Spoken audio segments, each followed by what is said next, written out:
ఎండలు మామూలుగా కాస్తలేదు. అస్సలు వేడికి ఉండలేకపోతున్నాము. 11 అయిందంటే చాలు షాప్‌లో నిలబడలేకపోతున్నామండి.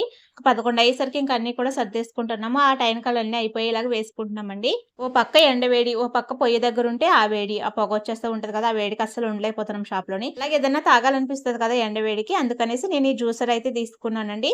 దీంతో మనము అన్ని రకాల జ్యూస్ కూడా చేసుకోవచ్చు. ఇది ఛార్జింగ్‌దండి. ఛార్జింగ్ పెట్టుకుంటే చాలు. మనం ఎక్కడైనా సరే జ్యూస్ చేసుకోవచ్చండి. దీనికి ప్లగ్ ఉండాలన్న అవసరం అయితే ఉండదు. ఛార్జింగ్ ఉంటే సరిపోతది. దీంట్లో నేను బనానా జ్యూస్ అయితే చేస్తున్నానండి. ఇంట్లో బనానాలున్నాయనేసి వాటితోటయితే జ్యూస్ చేస్తున్నాను.